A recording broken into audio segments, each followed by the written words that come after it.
Hello there, and welcome back, brawlers, bladers, gamers, and duelists. It's BucketBread96 here, and today's video, I'm going to be taking a look at my favorite and pet deck, the Ghostricks. So I have been playing this deck since release, and I've worked on it every year since. This is one of my most prized possessions as far as my gaming. And yeah, I just wanted to share it with everyone. Now, this deck is the one that I started my Master Duel streams with. It does have a few changes, but other than that, this is the physical version of that deck. So I'll go ahead and start off with the main list. This is a 60 card pile, and it is pure because I only believe in running single archetypes, or pure archetypes if you will, because I'm a casual gamer. Definitely not competitive at all. So starting off with 2 copies of Ghostrick Jack Frost. When an opponent's monster declares a direct attack, you can negate the attack, special summon Jack Frost face down, and then flip that opponent's monster face down, which is really good, but it is situational since it only stops a direct attack.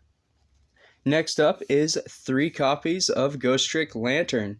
When an opponent's monster declares a direct attack, or when you're targeted for an attack, you can special summon Lantern face down and negate it, which again, really nice, and that one is a little more diversive. One thing to note is that all Ghostrick monsters have the single effect that they cannot be normal summoned or set unless you control another Ghostrick monster. Or, excuse me, they can only be normal summoned if you control a Ghostrick monster. Otherwise, you have to set them. So the whole gimmick of this deck is flipping up and down without actually being flip monsters. Just a really cool archetype. And you know what? Perfect timing because it is October, so spooky month. Next up, I run 3 copies of Ghostrick Mary. So when you take damage, you can discard Mary to special summon 1 Ghostrick monster face down. Good way to dig through the deck and get out your pieces you need for plays. After that, it is Ghostrick Spectre. I run 3, and when a Ghostrick monster you control is destroyed by a battle or card effect, you can special summon Spectre face down and draw 1 card. So it is a free body, and you get to go +1, or I guess it's just sort of evens out because you do lose the card from your hand, but you get another. On to the level 2s. I have 3 copies of Ghostrick Doll. So when she's flipped face up, at the end phase of the turn, all monsters that can be are flipped face down, and then you can special summon a Ghostrick monster whose level is less than or equal to the number flipped down this way. Really cool thing about Doll is the effect timing. So if you don't negate her when she's flipped face up, your opponent can't do anything at the end of the turn because that's actually the effect resolution. And you can't really interact with that, so really nice. Doll kind of gets people with the whole timing. After that, it is 3 copies of Fairy. So when she's flipped face up, you can set 1 Ghostrick card from your graveyard face down, and then you can flip your opponent's monsters face down up to the number of set cards you control. So it is recursion, and it does get to interact with the opponent a bit. Really great card for the deck, and a newer piece of support. Next up is Ghostrick Nekomatsume. She is part of the deck's lock win con. So when you have her and another Ghostrick on the field, when your opponent summons a level 4 or higher monster, it is automatically flipped face down. It doesn't help against link decks or anything like that, but just high-leveled monsters it takes care of, which is a big, portion of decks out there. After that, I have 1 copy of Witch. She can flip 1 opponent's monster face down per turn, so kind of situational, but still a name to have. 1 copy of Yugioh. When she is destroyed by battle, the monster that destroyed her is flipped face down, and its battle position cannot be changed. And that does it for the level 2s. Moving on to the level 3s. I have 2 copies of Ghostrick Ghoul. You can target a Ghostrick monster you control, and its attack becomes the combined attack of all other Ghostricks, or all Ghostricks on the field, but it is the only Ghostrick that then can attack that turn. Really good. You want to use his effect on the Link monster, since the Link monster has no attack, and it really works with this deck's win condition. Next up is 3 copies of Zhang Shi. This is the deck's primary searcher, so when it's flipped face up, you can search your library or your deck for a Ghostrick card whose level is less than or equal to the number of Ghostricks you control. Even if you only have Jiangshi, that gets you your level 1s, which are your attack negators, your Mary, which will be able to special summon out other Ghostricks. Really, really great card. Then this deck does have a problem with speed. It is quite slower. So 3 copies of Ghostrick Mummy. It lets you have an additional normal summoner set, but then you can only special summon dark monsters, and you have to summon a Ghostrick. So it's not situational. It's great for this deck, right? Definitely great for pure decks, but you can't splash it with anything. Next up is 1 copy of Ghostrick Skeleton. Skeleton was a really popular way to build the deck when it first came out, because when Ghostrick Skeleton is flipped face up, your opponent banishes the top cards of the deck face down, up to the number of Ghostricks you control. So this deck did have a weird pseudo-mill strategy attached to it for a good part of its beginning, but I think it's just too slow now, and my deck focuses on either lock or aggressive attack. Next up is Ghostrick Stein. When he deals combat damage to a player, you can search your library for a Ghostrick spell or trap and put it into your hand. So definitely I don't know, it's good searcher, but it is limited. After that, it is Ghostrick Werewolf. So when he's flipped face up, you inflict 100 damage to your opponent for each set card on the field. Just a little bit of burn damage. And I run all of the Ghostricks, right? You can't run a deck without using every card available to it. At least I can't. I love all of my Ghostrick monsters. Next up, it's Yeti. So when he's flipped face up, you can target 1 Ghostrick card you control. This turn, it cannot be destroyed by battle or card effects. So really good, just a little bit of protection. And then we have the newest monster for the deck, which is, of course, Ghostrick Siren, the first level 4 main deck monster. And honestly, it is really good, and it added a lot to the deck.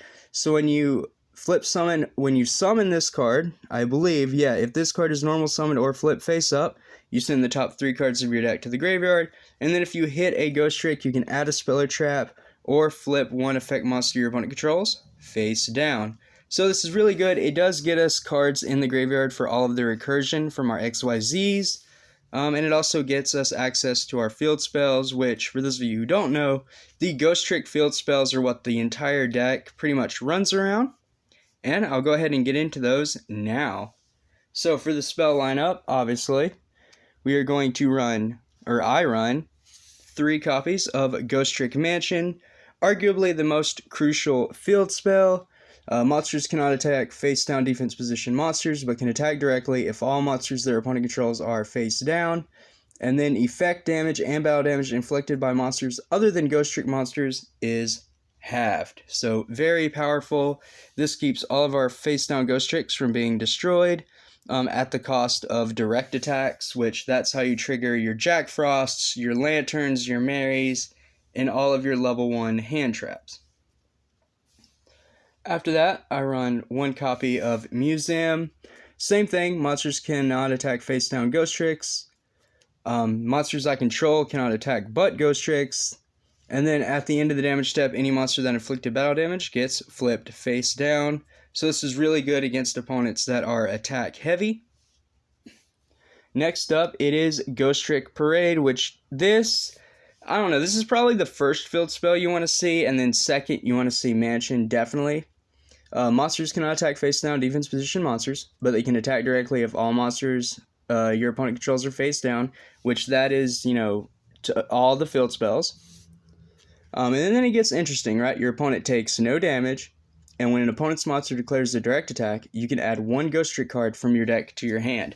So Parade gets you into everything and really starts off your combos and your deck's interactions, but you have to be careful because your opponent doesn't take any damage.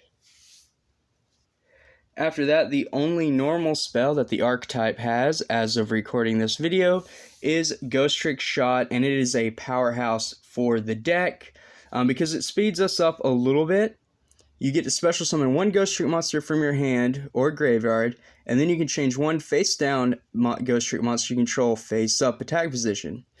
And then you can banish this card from the graveyard to target one Ghostrick XZs, and then you can attach a Ghostrick card from your graveyard as a material. So really good. It gives us some more juice for our XZs boss monsters, and then it special summons out so we can actually make those XZs plays.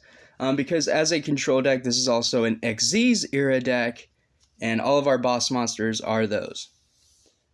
Now then, going into the trap lineup, 2 copies of Break. When exactly one face-up Ghostrick monster you control is destroyed by battle or an opponent's card effect and sent to the graveyard, you can target 2 Ghostrick monsters with different names in your graveyard, special summon them face down, just keeps bodies on the field and lets us have follow-up for the next turn. 1 copy of Go Round. This is a fun trap. You can flip one Ghostrick you control up to flip an opponent's monsters down, or you can flip one of your Ghostricks down to flip an opponent's monster face up. Just kind of works with the whole deck synergy and interactions to get off, effects twice or multiple times. The second piece of the deck's lock, which is Ghostrick Knight. While you control a Ghostrick monster on the field, your opponent cannot flip summon. And then when this card in your possession is destroyed by an opponent's card effect, your opponent cannot attack that turn. Really powerful. It really locks down once you get your opponent shut down or flipped face down. So really crucial. I do have 2 more copies in the side deck, and I think on my Master Duel account I actually run this at 3 and Nikamasume at 3. Next up is the newest trap for the deck, and honestly this one is a lot of fun and it added a lot of power to the deck. So if you control a Ghostrick field spell or a Ghostrick link monster, you can target one face-up monster your opponent controls. Your opponent can pay 2,000 life points to make this card's effect set this card, or if they don't pay, then the targeted face-up monster's effects are negated and it's changed face down at the end phase. And then you can only activate one of these per turn, but it is really powerful. You're either going to deal your opponent 2,000 damage or you're going to shut off whatever monster they just summoned. So really strong card. After that, it is Ghostrick Renovation. So this is our way to kind of bounce Parade. And also this is a rank up spell. So this is the Archetypes rank up. You can target a Ghostrick field spell in your field zone, return it to the hand, and then you can activate a field spell from your hand or deck, which that's really powerful in its own right, because you can play any field spell, right? So you can all think, Mystic Mine, Necro Valley, Secret Village of the Spellcaster, all that good stuff. But yeah, so you bounce the Ghostrick field spell, you can play one from your hand or deck, and then you can banish this card from the graveyard to target one Ghostrick XZ's monster you control, special summon from your extra deck one Ghostrick XZ's monster with a different name. So it lets you rank up one Ghostrick into any other Ghostrick. Really powerful. Next up, it is 3 copies of Ghostrick Scare. So you flip up any number of Ghostricks you have, or you flip up any number of monsters, count the number of Ghostricks, and then you flip that many your opponent has face down. 3 of those. And then lastly, 3 copies of Vanish. You reveal a Ghostrick monster in your hand, and then this turn, Ghostrick cards you control cannot, and face down defense position monsters you control cannot be targeted by or be destroyed by card effects. So that is the deck's protection. Really important to have 3 of those. And that is the main deck. Going through, I'm going to start off with the extra, and then if I have time, I will go through the side. So 3 copies of Festival, the deck's first link monster, and honestly, it was really needed. So it requires 1 non-link Ghostrick monster. You can also use a face-down Ghostrick monster you control as link material, which is really awesome that you can use face-downs. So, and I'm still learning this one. While you have a Ghostrick field spell, your Ghostrick monsters can attack directly, which is really powerful. And then when an opponent's monster declares their direct attack, you can tribute Festival to special summon any Ghostrick monster face down. Now then, for the XZs, we have Ghostrick Alucard. Requires 2 level 3s. Your opponent cannot target other Ghostrick monsters or any face-down defense position monsters for attacks, except for Alucard. And then you can detach one Xyz material to pop one set Speller Trap, or one set card your opponent controls. And then when he's sent to the graveyard, you can add one Ghostrick card from your grave to your hand. And the deck's main boss monster, absolutely love the quarter century rares. Requires 2 level 4, or you can also XYZ summon it by using a Ghostrick Xyz monster you control. Once per turn, you can attach a Ghostrick card from your hand to this card as material, or you can detach a material from this card to search one Ghostrick Speller Trap, and then when you have 10 materials attached to Ghostrick Angel, you automatically win the duel. It is a hard win condition to pull off, but with combos like Ghostrick Shot, Renovation, you can get pretty close, and there are a few like non-archetypal combos that do achieve this win condition, but just still a really cute little add-in to the archetype. Next up is Ghostrick Dullahan, 2 level 1s. This card gains 200 attack for each Ghostrick card you control face up, and then quick effect, you can detach a material to half the attack of one face-up monster on the field. And then this has the same effect of Alucard, as when it's sent to the graveyard, you can add one Ghostrick card from your graveyard to your hand. The last extra deck monster is going to be Succubus, so I run all of the ED monsters at 3 until they release another one, and I'll have to change the ratios. But Succubus is really interesting. While you control another Ghostrick monster, your opponent cannot target her for attacks or effects. Or no, just attacks, and then once per turn you can detach a material from her, and then you target one monster your opponent controls whose attack is less than or equal to the combined attacks of all Ghostricks you control. You can destroy that monster, and then that zone cannot be used as long as you control a Ghostrick. So a really slow zone locking mechanic that comes in if you can pop your opponent's Link monster, because then that shuts down their extra monster zone. And a lot of decks can't play without it, so really powerful effect against Link monsters. Moving on to the side deck now, the last bit of the video. Thank you all for tuning in and watching, those of you who are still doing so. The side is only 10, so I have one Nikamisume to make it 3 for the lock, one Ghoul in case I need more attack power, 2 Skeleton if I want to have fun and do the mill strategy, and then to mess around with field spell ratios, 1 Museum, 1 Parade for the 3, 2 Go Around in case I need to switch things up, and then 2 Knight for the lock. Again, I think in Master Duel I run Max Nekabasume and then Max Knight, but in paper I haven't, I was trying different things. I think I'm still geared towards a Ghoul strategy with the attack, but that's why I have those switched up. As far as the other 5 cards, I'm not really sure what I would put in. I've only ever had like 10. I don't know why I've done that, but for years, I've only ever had a side deck of 10 cards. But yeah, that does it for my Ghostrick build. I hope everyone enjoyed it. I hope everyone liked this quick little look into the deck. I might do a follow-up video where I talk about, combos and interactions and things like that. Or I'll just play some more Master Duel. I hope everyone enjoyed it, and thank you all for watching. Ghostricks are the best.